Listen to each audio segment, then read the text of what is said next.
Good morning. My name is B. Kyle. I'm the president and CEO of the St. Paul Area Chamber of Commerce. Grateful that you chose to brave the drive this morning. I don't even see that we have too many folks who didn't join us, so we're very glad that you're here. Thanks for coming.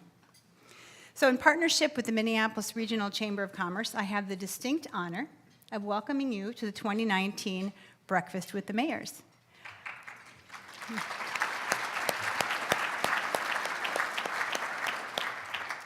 Before we get started, one of our gifts to you, Minneapolis and St. Paul joined together to offer you your parking today.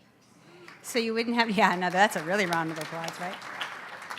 Please do pick up a voucher on your way out, though, so you can run it through if you're down at the ramp. Some of you are locals and found street parking, in which case we can't help you. But for those of you who use the ramp, please. In the year since we were last together, a lot has changed. Our mayors no longer are new in their job, and I no longer am new in my job. But there's still a lot of change going on, and indeed, ongoing change is an absolute certainty for us. And over the last year, we've had a lot of it. We continue to be called to engage in new ways if we are to remain relevant. Your chambers are representing you in our advocacy work, our economic development initiatives, our steadfast commitment to living out equity as we cast a wider net into the community. Indeed, people are asking for different things. Increasingly, they're saying, give me more choices and listen to me. To my mind, we needn't be afraid of change. Instead, we should be afraid of obsolescence should the opportunity for change pass us by. We have real partnership and opportunity in front of us, partnership with cities led so capably by our two mayors, and we are grateful for your leadership, for your demonstrated support of business, because we all know that successful enterprise drives opportunity and hope. And we're grateful for your partnership in driving your cities. Not every community has leaders who want to participate like you do. Now, this may sound like a speech, but it's really not. It's an invitation. We're inviting you to build on what's possible, and we must dare to be inspired. So again, I say welcome, and I look forward to being inspired by our speakers this morning. Next, I'd like to introduce our host, Dr. Julie Sullivan, the president of the University of St. Thomas. We're so grateful for your hospitality. Dr. Sullivan is the 15th president, the first layperson and woman to serve as president of the university. And with campuses in St. Paul, Minneapolis, and Rome, St. Thomas is a comprehensive university encompassing 8 schools and colleges serving approximately 10,000 students and grounded in the liberal arts and Catholic intellectual tradition. It is impressive that Dr. Sullivan has 3 degrees, including a PhD in business. But on an extremely cold Minnesota morning, it is especially impressive that she is here because she is a native of Florida. So if you would join me in offering the warmest of welcomes for University of St. Thomas President Dr. Sullivan. Well, happy Tommy Tuesday. Many of you, I hope, know about the tradition of wearing purple on Tuesday at St. Thomas. So those of you who are joining us in that tradition, we appreciate it. No, it really is a pleasure for me to welcome you here this morning. We are honored once again. We had the honor of hosting this breakfast last year, and we are honored once again to host both Mayor Carter and Mayor Frey here on our St. Paul campus, right next to the river that separates our two beautiful, beautiful cities. So thank you very much. And like many of the business leaders in this room, we do have a significant presence in both cities and a significant vested interest in the vitality of the communities in both cities. We, of course, do not want to show favorites, but as most of you know, we have grown up right here in St. Paul, next to this river. Archbishop John Ireland founded the University of St. Thomas on this plot of land in 1885. At that time, he called this plot far removed from town. So we were out in the boonies at that time. But that was 1 year after St. Paul was incorporated as a city and 3 years before Minnesota became a state. So we are certainly old friends with this community. Our founder, John Ireland, was an advocate for immigrants and for the poor. He shared many of the values that our mayors have been expressing and that our community is embracing. He saw education as the best way to build and strengthen community. St. Thomas still emphasizes a values-based education, and our university makes a significant contribution to the economic and social well-being of the cities of St. Paul and Minneapolis, a commitment that we hold very strongly. Our mission is to prepare students to think critically, act wisely, work skillfully to advance the common good. And we believe there is a common good, and it is our responsibility to pursue it, not only in how we educate our students, but in how we commit ourselves as a university. And we continue to ask ourselves, does Ireland's vision and mission, what is it calling us to do today, right here in 2019? Currently, we have unacceptable educational attainment gaps that exist in our Twin Cities area. Some Minnesota young people dream of a 4-year education and the career it can provide them, and they don't have the academic preparation or the financial resources or maybe the social network or the parental guidance to get on that path, even though they do have the capacity to ultimately achieve it. At the same time, we have dire workforce shortages in our state. While many of our future jobs in this state do not require a 4-year degree, and we need alternative pathways to prepare students for those jobs as well. But we do rank 10th in the country as a state in terms of the percentage of jobs that require a 4-year degree in Minnesota. So St. Thomas is playing a role in ensuring the future strength of our workforce. And our newest initiative along those lines is the Doherty Family College.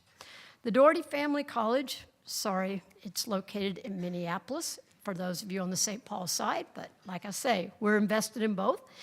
It enrolls 267 students from diverse and economically disadvantaged backgrounds, and almost all are first-generation students.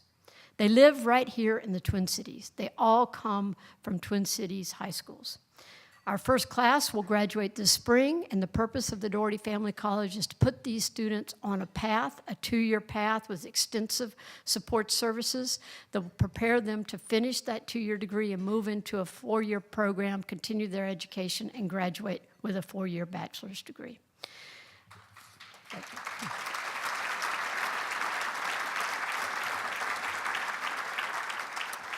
I want to thank you, too, because the success of this endeavor also depends on our ability to get these students out into the community and into professional work settings while they're with us. Many of you employ these students as interns, and we appreciate it very much. And those of you who would like to look into this, please feel free to contact us. So as Bea said, we are the largest private university in Minnesota. We comprehensive, 10,000 students, business, law, education, engineering, arts and sciences, divinity, social work. But maybe what you might not know is how many people we employ. So we employ in St. Paul 1,564 people, full-time, faculty and staff. And in Minneapolis, we employ 409 people. So we employ about 2,000 people in our two communities, and these communities are important to us. We also have about 110,000 alumni, living alumni, and about 2/3 of them live in Minnesota. And as you know, with the concentration of population in Minnesota, many of those 2/3 are in the Twin Cities. So we believe that we are a part of creating and sustaining the common good of the Twin Cities, and we're very grateful for the strength of the two mayors that we have leading us today, Mayor Frey and Mayor Carter. So thank you very much for being here this morning. I don't want to get too far into the program without thanking our sponsors, without whom our event would not be possible. So please hold your applause until the end if you would. Our presenting sponsor this morning is Target Corporation. Our series presenting sponsors are Goff Public and the University of St. Thomas. Our corporate sponsors are Comcast, the Minnesota Timberwolves, Mortensen Construction, Mystic Lake, Securian Financial, and Xcel Energy. Our contributing sponsors are AT&T, Clearway, Minnesota, Delwood Gardens, Assisted Living, Evergreen Energy, Larson King, Messerly Kramer, Mille Lacs Corporate Ventures, Minnesota Public Radio, and Platinum Bank. Please, if you would join me in thanking our sponsors.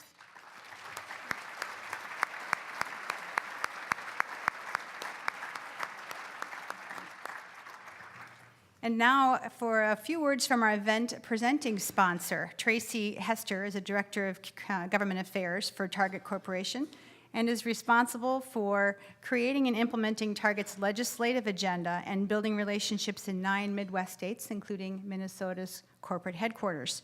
Prior to joining Target, Tracy lobbied for the Twin West Chamber of Commerce, and she also has held positions at the Minnesota House of Representatives, the Arizona State Senate, and the Arizona Governor's Office. She is another warm weather woman from Arizona, so please welcome Tracy Hester.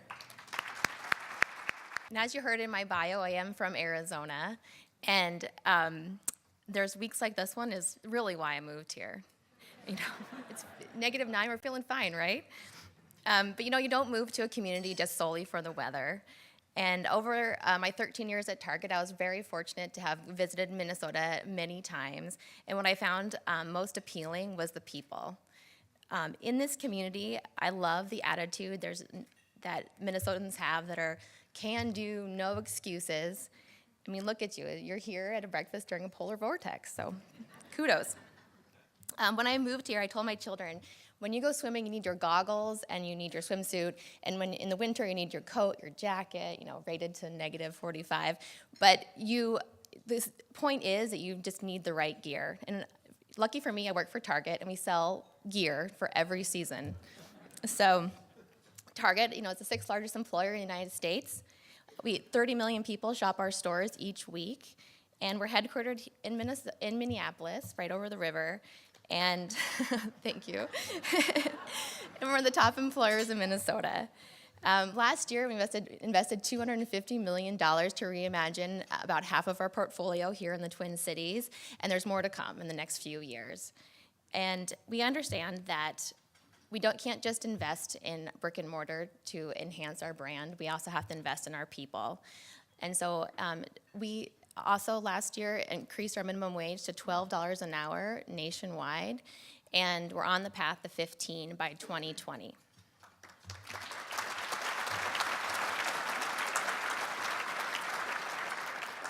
Target also looks to be part of the fabric of community, and last week I was fortunate to join Mayor Carter and Mayor Frey at the U.S. Conference of Mayors in Washington, D.C.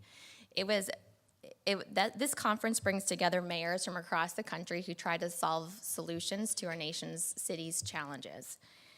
Our 2 mayors showed great leadership among their mayoral peers. Let me give you an example. Mayor Frey was part of a panel that was talking about local solutions to housing challenges facing our communities. And Mayor Carter was mentioned by former Vice President Joe Biden as a city that's investing in transit and in its spurring economic development. It's been amazing to see their rise and their leadership among their mayoral peers in such a short time. And I can't wait to hear from them this morning. So to that end, I want to thank you all for coming. And as you walk to your mode of transportation today, remember this is why you live here, and Target has all the right gear for you. Well, good morning. I am Jonathan Weinhagen, President and CEO of the Minneapolis Regional Chamber. Grateful to be here in the great city of St. Paul this morning, and excited to welcome the main event and introduce our first mayor who will present this morning. They did do a coin toss, and Mayor Frey opted to go first.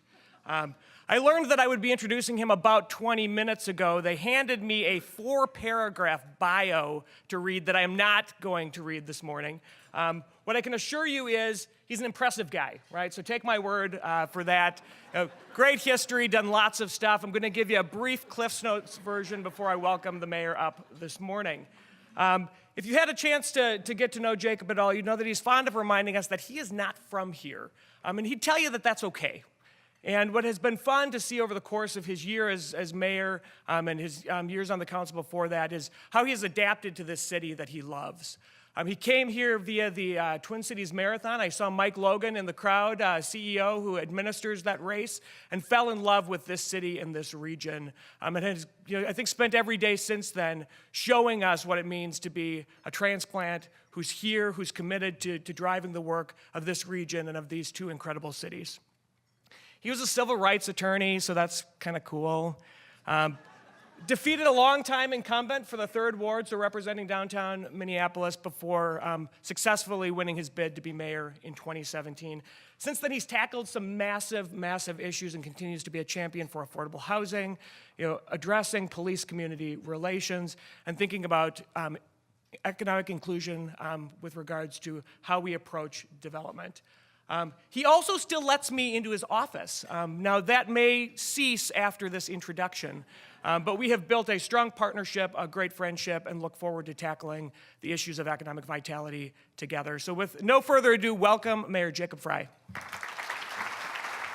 Thank you for that kind introduction, Jonathan Weinhagen, for not reading the 4 paragraphs there. That was a pretty impressive rendition of my bio.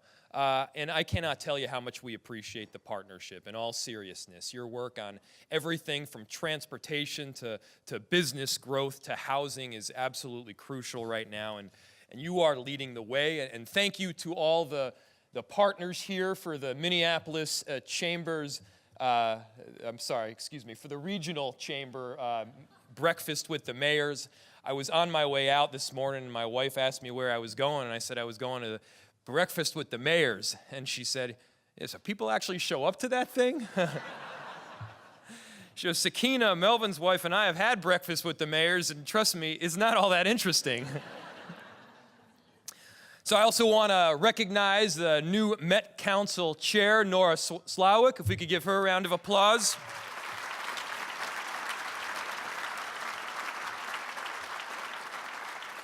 We very much look forward to working with you on, again, everything from housing to transportation. And also want to give a huge round of applause to my good friend and colleague right here in St. Paul, Mayor Melvin Carter.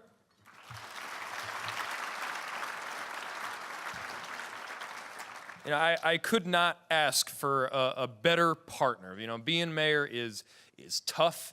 You get beat up at times, but if you have a good partner in the region, you can lead with a gigantic vision, and I'm so proud that partner is indeed Mayor Melvin Carter. So in Minneapolis, over the last year, we can report some really great success. And we can have that great success because we are working in partnership with so many others throughout the region. We said from the very beginning that housing was a priority, and we decided to put our money where our mouth is, investing about 3 times the previous record in our city of $40 million to go towards affordable housing. And not just, thank you.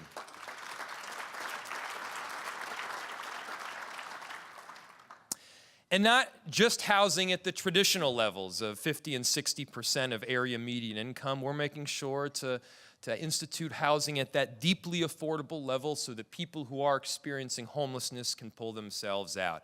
And if you've been following the news in Minneapolis over the last several months or so, yes, indeed, we do have a homeless and affordable housing crisis right now in our city, and we need to act upon it. And, in addition to working on issues that you decide to work on affirmatively, inevitably there's also a series of challenges. We had a homeless encampment, and I'm proud to report that we have moved forward with the Navigation Center, and we are moving vigorously towards long-term and stable affordable housing in our city. People who are experiencing homelessness need to be treated with compassion. We need to have a recognition of the dignity of every single human being out there. And I'm proud that the Twin Cities collectively right now are leading the way with that mentality. We also have an initiative called Stable Homes and Stable Schools. We know that we're not going to ultimately have good business in Minneapolis unless we have the foundational elements of education, and we won't have those foundational elements of education unless every single kid has the foundation from which they can rise, that stable home, that place to go home to at the end of the night, to rest their head on a pillow and to rejuvenate for the next day. And so we started a program called Stable Homes, Stable Schools, recognizing that about 8.5% of our Minneapolis school-age population is experiencing homelessness, and an even higher percentage is experiencing pretty severe housing instability.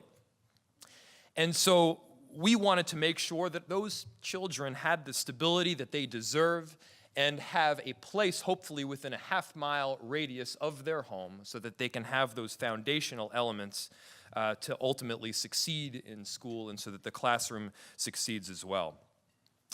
So we've got the train on the tracks with affordable housing, and now we're working very vigorously towards economic inclusion in the coming year. And so economic inclusion is the implementation of specific solutions that unmake the legacy of institutionalized and systemic exclusion of people of color, immigrants, and Native communities, and furthers the economic and social independence of these communities. So this is the right thing to do. It's also the economically smart thing to do. We know right now that in our region, in our state, we have somewhere in the range of about 100,000 job vacancies. 100,000 job vacancies, which is a staggering figure. And if we don't make sure that every single person, every single community has access, but also the ability to scale a great idea, to become an entrepreneur, to live a brilliant life, then we as a region also stand to lose $31 billion by about 2040, which any good business person would tell you is absolutely unacceptable. So we have a role to play, and the beautiful thing is that role needs to be played on a regional basis. That role needs to be played on a regional basis. And yes, that means working together as mayors in the Twin Cities. That also means working together as the chambers. And so I'm proud that there is this push happening right now, not to have this kind of parochial style. We have a breakfast in Minneapolis, we have a breakfast in St. Paul. Although we have this particular breakfast in St. Paul and the breakfast last year in St. Paul, next year, Melvin Carter, maybe we can head over to the city of Minneapolis. And so thinking regionally is thinking intelligently. And thinking intelligently is ultimately going to be good for business. And so in the area of economic inclusion, we have several initiatives that we're pushing in this next year. One of the first big ones is cultural corridors. We want to highlight several corridors throughout our city that have a unique set of cultural identities. We want to make sure that on these corridors you can walk down the street and there's 1,000 different tastes and smells and sounds and people all packed in on the same street. We want to offer support for these businesses so that they can stay for the long haul, notwithstanding the rising values and in the increase in rents. And we want to ultimately then make sure that the assistance that we're providing to cultural corridors and the streamlining of the business processes and the licensing and the permitting is not limited to those corridors. We know that a whole lot of times, by the time you get through the permitting and the licensing process, the capital that you initially had invested in whatever project it was isn't there. And so we need to streamline our processes, make sure that we're getting to yes, and make sure that we're supporting the great ideas that all of you collectively have. Transportation and transit. Now, Jonathan has spoke extensively about it and has really been leading the way to ensure that people do have transportation access and access to a cornucopia of transportation options that we have in the Twin Cities, everything from light rail to BRT to pedestrian and bike to, yes, automobile. We want to make sure that people have a series of options to get from their home to work, and this is good business. It is good business to support transportation options in the Twin Cities, because if we are going to become a world-class city, and if we are a world-class city, then transportation options are absolutely critical. Thank you.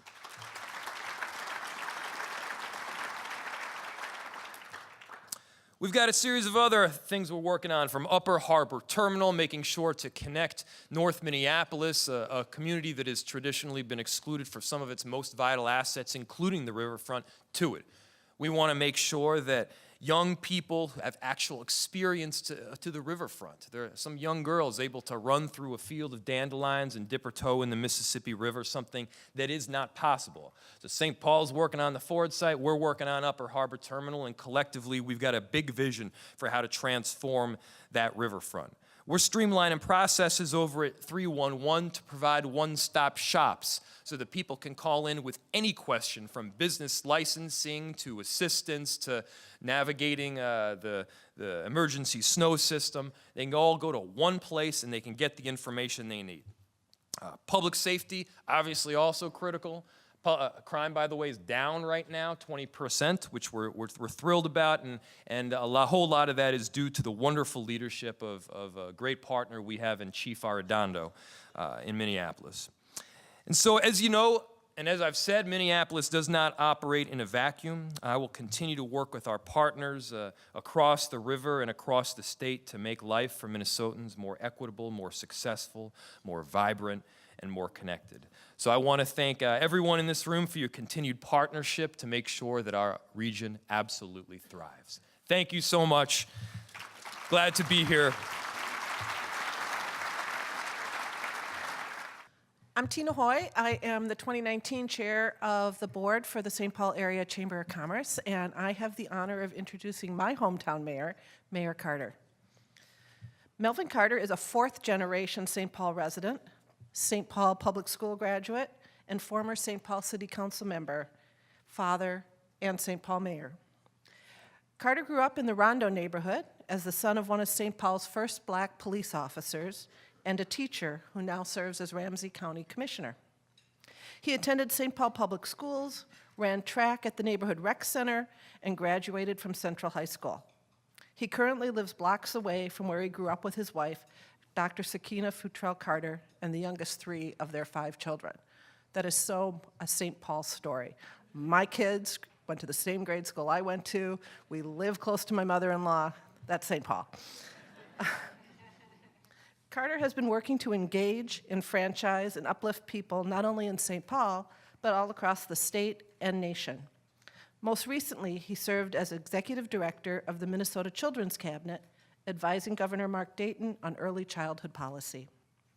Prior to joining state government, Carter represented Ward 1 on the St. Paul City Council from 2008 to 2013.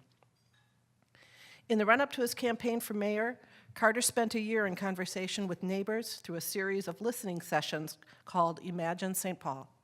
His unconventional campaign focused on grassroots organizing and earning support from every corner of the city. Welcome, Mayor Carter. Thank you all for being here. It's an honor to be here with you on this wonderfully warm St. Paul morning. I want to thank Mayor Frey for his comments and welcome you certainly to the city. Glad you were able to find your way over here this morning. Kidding aside, I always tell folks that, despite what, other examples may show for us, this work is very much a team sport. And it's always an honor to have a teammate like you across the river, actually on our side of the river, as he always reminds me. He's on the actually lives on the east side of the river, but over there in Minneapolis, working together and doing this work. It's an honor. Please give Mayor Frey one more round of applause.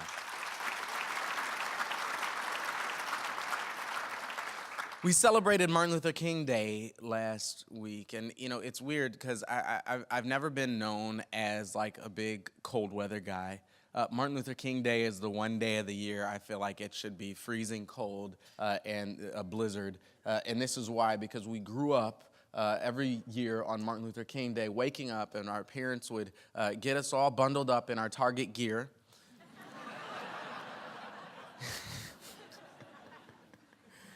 And we'd go out and march. And it always felt like that march against the cold, right? That march against the snow, that march through ice and, whatever the elements were doing that morning was a reminder that this world isn't just a walk in the park. and my parents had no mercy on us whatsoever. No matter how cold it was, no matter how snowy it was, no matter how windy it was, they would remind us that walking a mile in 7 below temperatures is actually a significantly shorter walk than the walk across the Edmund Pettus Bridge. And what I recall is on those cold days, on those windy days, on those chilly days, the way that we got through it, the only way to get through it, was to lock arm in arm with the people next to us. And if it got really cold, we would pull each other really tight. The colder it was, the closer we had to stand together. And hopefully you weren't in the front row, because you'd sort of, burrow your head in behind the person in front of you. And it's just a reminder for me on some of these moments that feel divisive, that feel hateful, that feel really unique in this country, that, that's not just a metaphor, that the way we've gotten through moments like this, and Minnesota has led the way with leaders through every generation, from Hubert Humphrey to Paul Wellstone, who have reminded us that in our coldest moments as a country, those are the times where we have to remember to just pull each other even closer and keep each other warm. So I digress.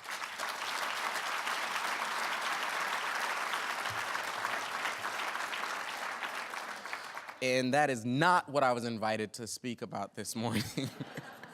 But the cold made me think of that. Look, I'm excited to be the mayor of St. Paul. I'm excited for the opportunities we have for our region. I'm excited to do this work alongside Mayor Frey. I'm excited for all the partners that we have. I'm appreciative of the great work of our St. Paul Area Chamber of Commerce, and certainly our president, B. Kyle. Please give her a round of applause. If this is a team sport, then I'm excited to report that we've got a great team. We are poised, and the reason I'm excited, the reason I don't have to fake my excitement every single day for this work, is because we are poised for incredible success as a community, and dare I say it, as the metro region. Mayor Frey and I always talk about the fact that we are gonna have to choose at some point between competing against each other to be the best city in the state, which we know is no competition anyways, or working together to be a metro area of global significance. We choose the latter. We choose the latter. We can work together on these things. And one of the things that I learned through that Imagine St. Paul process that was so important to me, one of the things that I learned is the fact that, this old kind of Midwestern value that we have that says when you're really, really excited about something, the most important thing is that nobody knows it. That's led us to shortchange ourselves. See, we're an even more incredible metro area. We're an even more incredible city. We're an even more incredible community than we dare to believe sometimes. And that leads us, I think, to a wrong-headed approach toward city building, toward community building. Mayor Frey always talks about seeing this community, the beautiful community it is, through the lens of the Twin Cities Marathon. I've never seen St. Paul through that lens, but maybe one day I will. I went to college in Florida A&M University, and I always share with folks one of the most important lessons I learned in moving 1,000 miles away was how amazing a community we have right here in Minnesota. And I graduated from college, and because I'm a spreadsheet geek, I pulled out my Excel laptop and started putting together all the things that I wanted in a community. And the more I did that, the more it became clear to me that there was no place I wanted to live, despite the weather outside today, that there was no place I wanted to live like this space. And so this is an incredible and exciting community, and we know that the Twin Cities, and certainly Minnesota, have two major things going on at the same time. One, we have an incredible amount of prosperity. We have an incredible amount of promise. We have an incredible amount of opportunity. And two, we have an enormous number of people who for too long have been locked out of that progress and prosperity. We are working to correct that. In St. Paul, in Minneapolis, alongside our state government, we are working to correct that. You know, right now, we can still predict with an alarming and embarrassing degree of accuracy. We could walk through Regions Hospital in the birth ward and predict, based on a child's race and zip code, what that child's expected life outcomes are likely to be. That's not acceptable, not for a community as strong and as bright and as vibrant and as promising and as prosperous as us. So we are endeavoring in St. Paul to build a city that truly works for all of us. And that means thinking differently about who we are as a community, and that means thinking differently about the type of things that we do. One small change that we made this year, one small change with, I think, major implications, is we eliminated late fees in our St. Paul Public Library system.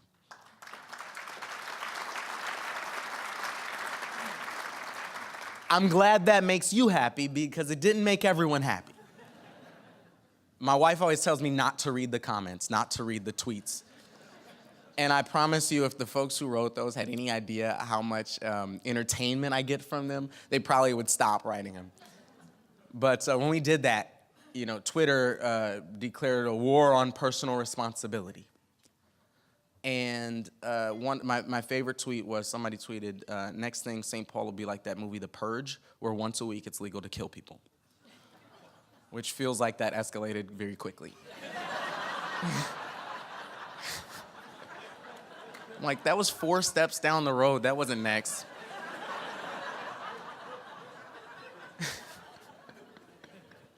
But what we've learned about late fees in libraries are 2 things. One, they don't make people bring a book back. They make people stay away from the library for years. You know that, right? Be honest. If you've got late fees in the library, raise your hand. Honestly. No shame. If you're in St. Paul, you don't have those anymore. But 2, people on one side of town and people on the other side of town don't bring books back later than each other. It's just that for some of us, a $12 late fee means a different decision about what we feed our children for dinner tonight. And when people for whom $12 represents a significant amount of money, when those folks aren't involved in our policymaking process, we'll never even see or understand or even know that a policy like that can make a difference. And so our goal is to bring people into the decision-making process. I say all that to say that I'm really proud of all the things that we've been able to accomplish in St. Paul in just the last year. We have invested heavily in our people. We have invested heavily in our children and families. We've invested heavily in our streets, our bike lanes, our sidewalks, and our infrastructure. We are investing in building the future for our community. I want to share with you 3 quick things and I'll be out of your way. 3 areas that I'm really proud of. One is housing. We know, and Mayor Frey mentioned this, but we know that our housing crisis impacts every single classroom, every single neighborhood, every single block, every single workplace in our community. As we talk about what it means to be a great community, we visited a local business just last month. And I asked the entrepreneurs, I said, listen, what are the challenges to doing business right now? And I asked this question just about 2 weeks after signing a $15 minimum wage into law. And I expected that to be the answer because I know that that creates challenges, and we've talked a lot about that. But that business person said, look, and they started telling me about an employee who they had, a good employee who they had, who they didn't even know was experiencing homelessness. And they said this employee was a no-show, no-call, no-show a couple of weeks before that. And they were really disappointed. They were trying to figure out what was going on. And what they found out was that this employee was experiencing homelessness and had stayed that day at the shelter, sitting on the front step to wait and try to make sure that he received his paycheck. And so our housing crisis that Mayor Frey talked about is impacting our ability to, our economy. It's impacting our ability to educate our children. It's impacting everything. I see members of our school board, our superintendents, Joe Gothard here. Thank you so much for your service and being here. And I hear from our school board. I hear from teachers about the students who are trying to educate who move 4 and 5 times in one school year. That's not acceptable. So we've invested in an affordable housing trust fund. We in the city are going to be committing $71 million to housing over the next 3 years. That's a big number for St. Paul by comparison to what we've done in the past, but as I'm sure Mayor Frey would tell you, it's a small number by comparison to the need that we have in our communities. And so we are looking forward to working with our state partners and our regional partners to address this regional critical need. And with that said, I also want to acknowledge we have MHFA Commissioner Jennifer Ho here. Thank you so much for being here. It's great to see you here. Thank you for your service. Please.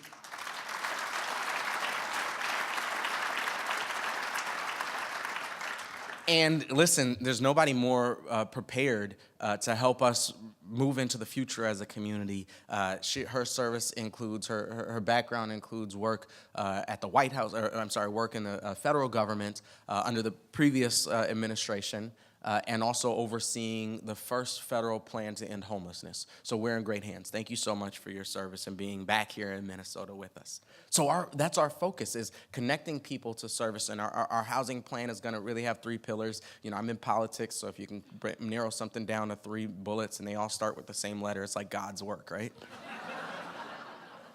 And so our first pillar is we're going to be producing new units, new housing units. We know that we need new units at all levels of the income spectrum. We're going to be working to preserve existing units, both the kind of brick and mortar structure and also the affordability. And we're going to be working with our city council in the future on a host of fair housing protections. I'll tell you, as Tracy was talking about Mayor Frey's presentation on housing at the U.S. Conference of Mayors last week, it was an incredible presentation, and we were talking to a couple of mayors, and somebody said, "What are the new ideas on housing?" And everybody agreed that mayor from Minneapolis was actually onto something. So I'll give you some credit for once. Don't tell anybody I said that. So we're working on that. We're working to ensure that our children have a bright future in front of them. I'll tell you, the most exciting thing that we're working on right now is our college savings accounts proposal to put $50 in the bank to start every single child born in our city on the pathway to college from birth. Now, I was on a local comedy show this summer, and the comedian, the host, looked at me and said, $50 for college. That might not be enough.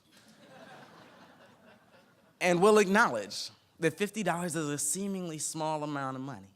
But you know what we've learned is that children from low-income families and modern-income families who have literally more than $1 set aside in college savings when they graduate from high school are 3 times more likely to go to college. And when they do, they're 4 times more likely to graduate. See, it's not about the amount of money, it's about the powerful impact we make when we tell our children we believe in you enough to invest in you.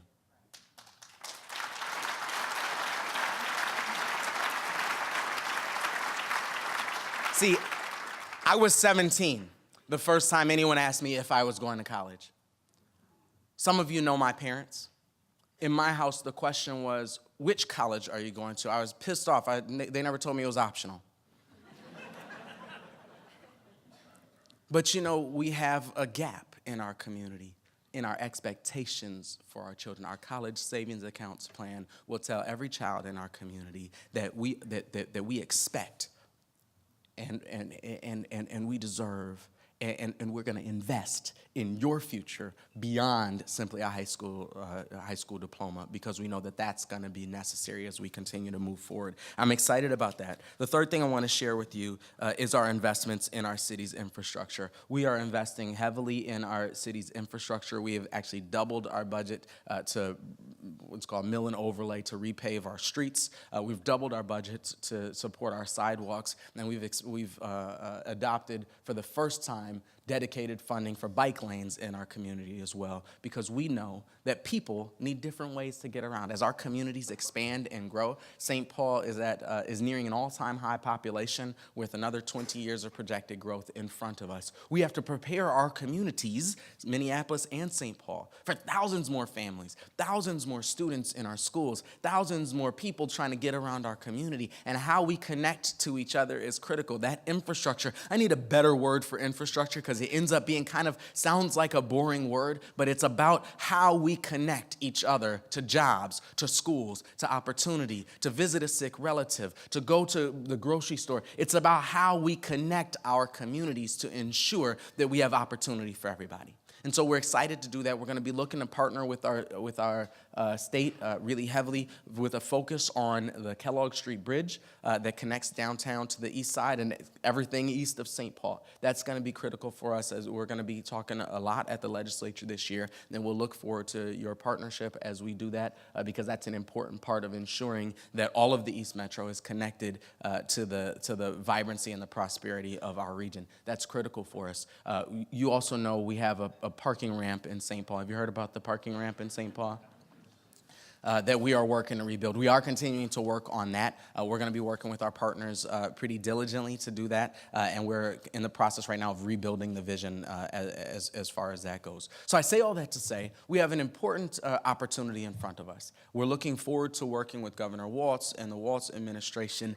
We're looking forward to this notion of one Minnesota, and I believe that in St. Paul, in the Twin Cities, in Minnesota, we can really show the rest of the country and the rest of the world that when it comes to finding solutions, that the other person, the other party, people who look or different than us or practice different religions or speak different at home are not the problem. That we in Minnesota can show everyone that the key to our prosperity is really ensuring that we all do this together, that we know and operationalize, in the words of our late Senator Paul Wellstone, that we really all do better when we all do better. Thank you very much.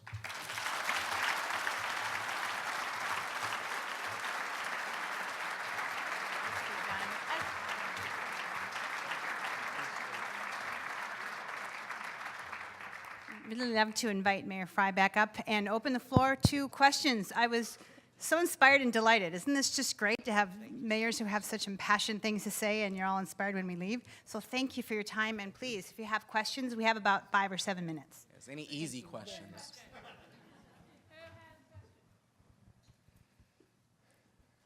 If I passed you a note card when I came in, raise your hand and ask that question. Yeah, go ahead and stand up. Citizens League rules, we hold the mic, you ask the question. Okay, so that I could go. So we've got a room full of business leaders here, and you both talked about the need for addressing the housing shortage or the housing crisis. What role do you see for business in addressing that? Well, I'll start out and say housing is one of those issues where everybody kind of recognizes what the solution is at the macro level, but as soon as you start talking about implementing that solution anywhere in the vicinity of where they live, there's pushback. And that comes in the form of affordable housing, it comes in the form of density, it comes in the form of change, because sometimes the only thing that people hate worse than the status quo is any change at all. And in this case, yeah, some change is necessary. It's necessary for people of lower incomes. It's necessary for business. We can't expect to increase our workforce to address the needs of a modern day economy unless we have the housing to allow for it to be addressed. And right now, we are way short. I mean, you got vacancies somewhere hovering around like 1.5 or 2% right now in rental vacancies. We have a supply epidemic, which leads to increased prices, and that impacts everything from affordable housing to mid-range to even high-end. And so I think one of the big parts for us to recognize right now is density is a good thing. It's not a four-letter word. It's something that we collectively in the Twin Cities need to be pushing for. And it's got to go, I mean, Mayor Melvin Carter has stood out boldly on this particular topic. We've initiated a comprehensive plan in Minneapolis that allows for a diversity of housing options in every neighborhood. But it's got to be all of us saying, like, yes, in our backyard. Yes, we want to live with a beautiful diversity of socioeconomic backgrounds, because that ultimately is when great entrepreneurship is going to take place. That's when great ideas come together, and that's when our cities are collectively really going to rock. Yeah, I would certainly just co-sign that, and I would say, you know, if if employees in your business are not facing housing challenges, then it's really just that you don't know that they are, because they are. People in our community really are, and I think it'd be incredibly helpful for business leaders to stand up and share the extent. Well, first, talk to your employees and understand the extent to which our housing crisis is impacting your business, and share that out loud at the Capitol and community as we advocate for that. And secondly, I'd co-sign exactly what Mayor Frey said, in particular with regard to the conversation about density. Density is about using our land more efficiently. It's about maximizing and capitalizing on our tax base. It's about preparing our community for our growth, which we want. That growth is positive and it's good. And that's an opportunity. I think that's an area where we have an opportunity to partner more closely with our business community, because those are all shared goals. Thank you both. I'm Laura Bloomberg. I'm the Dean of the Humphrey School of Public Affairs. And one of the things we're seeing, and it may be a temporary trend, but an increasing number of our students are aspiring to go into local and state government roles as opposed to heading to DC for a federal government role. And we talk about that, and one of the things that students are saying is we're thinking a lot about how cities are going to maybe have more of an impact on things like climate change, trade with our partner Canada to the north, or immigration policy than some of the things we're seeing coming out of Washington. And I'm just wondering how you think about that and how that shapes either of your roles as a mayor in thinking about the things that maybe we would have looked to the federal government for before, like the Paris Climate Agreement, as an example. Dean, it's wonderful to see you. I'm a product of the Humphrey School, as I know you know, so it's always wonderful to see you, and thank you for your leadership. You're right. That's why I'm passionate about local government. You know, to me, local government has impact on our lives that's direct, that's immediate, that's intimate, and as we see right now, you mentioned the Paris Climate Accords. Look, Mayor Frey and I are two of a group of mayors from across this country who, when President Trump pulled America out of the Paris Climate Accords, hundreds of mayors got together and said, no, America will keep our commitments there. And you know, the way it works is if 200 mayors say America is going to do something, we're doing it. And so, you know, at the local level, we have, I think, opportunities to get things done. We have opportunities, and I think we're rethinking across the country because, frankly, of some of the paralysis we've seen in Washington, D.C. We see mayors rethinking the local role and cities' role in things that have traditionally been in the space of the federal government. Both of us have planted work on immigration in our cities. Both of us are working on climate change. You know, Bloomberg Foundation, Bloomberg Philanthropies did a big Climate Cities Challenge grant this year, and Minneapolis and St. Paul were winners of that challenge. And so we're working diligently, we're working together, and I think as we move forward, cities are going to continue to become more and more relevant in all of the conversations that we have. That's one of the reasons that I'm in a city. That's one of the reasons I ran for mayor, and that's one of the reasons I'm excited for what's ahead for us. And we have the benefit in our region where most metropolitan areas have one major city at the center. We have the benefit of having two major cities that we can work together. I will add just briefly, in co-signing everything that Mayor Melvin Carter just said, that we're in the position right now where we have some gridlock at federal and occasionally state governments. We have everything that's happening at the federal level right now and with this administration. And Minneapolis and St. Paul are in the position to kind of be this laboratory of democracy. Where we can, you know, think outside the box, we can challenge the regular standard norms, and we can do some really extraordinary things. And it was really cool just this last week to be at the U.S. Conference of Mayors with Melvin, in that we got there, and I felt like we were the bells of the ball the whole week. You know, I did a little housing symposium. Mayor Melvin Carter got called out by the Vice President of the United States. And I think it was some affirmation that the work that we are doing here in the Twin Cities is not just like state leading, it's nation leading.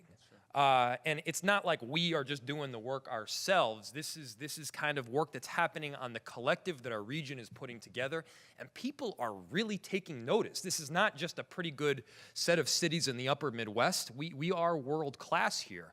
And, things were going so well, and we were getting so much credit, and we were riding so high that I decided, I got to throw a jab here and there. And so we were actually over meeting our delegation. I noticed as I was sort of driving back, I was meeting our delegation, and I noticed, I think that's Mayor Melvin Carter, and he was walking around with by himself with his cell phone, kind of. I don't know exactly what he was doing. I assume he was looking for a ride or something. Long story short, I was walking down the street, and some rude person opened the window of a car driving past and yelled, "St. Paul sucks!" Don't laugh. That's not funny. Yeah. And I thought right before I said that maybe this would be a childish joke, but I'm going to do it anyway. But St. Paul got the last laugh because they stopped and picked me up, and I got a ride back to the hotel courtesy of Minneapolis taxpayers.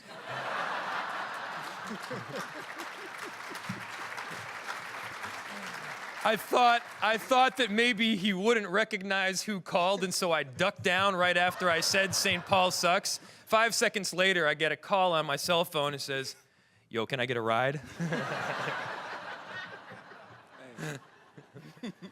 Okay, well, we want to be respectful of everybody's time, so I think we're going to leave it there. Okay. You can't get any better than that, right? You don't want to go beyond that? No, I don't See think what's so. next? Help me in thanking these two welcome gentlemen for coming today.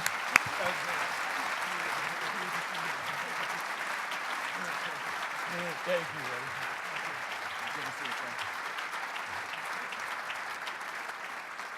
Well, we do have a rich tradition at both of the chambers of keeping us on time and on schedule and getting you out into the cold where you all belong. Before we do that, I had a lot of feelings this morning as I woke up and got ready for this event that we host every year. And one that really stuck with me was that our dearly departed friend, Doug Hennis, is not here this morning. We lost Doug far too soon last year. Doug loved this university. He loved these cities. I would concede he loved St. Paul a little bit more. He loved the neighborhood that was a pain in his butt around this institution. He loved the people in this room, and he loved this event. In fact, he is the reason that we are here. He wrestled it away from Town and Country. It wasn't so much a suggestion as you're going to host it at the Anderson Center or else. Doug left such a lasting mark on so many of our lives and on this community. And I just wanted to take a moment to celebrate Doug's legacy, a legacy that I think we see living on in our leaders, that we see living on in these cities, and that I know we will see living on long beyond all of our time. So join me in a cheerful round of applause for Doug Hennis.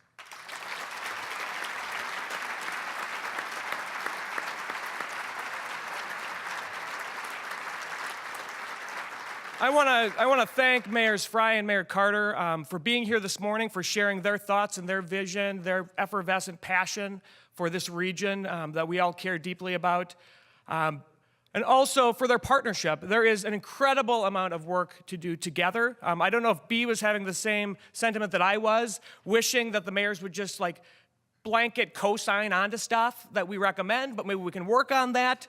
But it's great to see the partnership, the regionalism that's happening in this room today and that's happening each day from there on. I want to thank all of our sponsors today. As you know, without the investment of those great folks, we couldn't host programs like this. So thank you for your commitment to our organizations, to investing in and supporting our work. And then certainly want to thank all of you for braving the cold, for spending some time with us this morning. As you depart, make sure to swing by a Target to gear up. B, Mayor Carter, Mayor Frey, and I are going to get matching jackets, I heard. Is that true? Target jackets, right? Cool. And then make sure you grab your parking voucher on the way out. It will speed up the process of getting out of the parking ramp. So we want to make sure that everybody's day goes off without a hitch.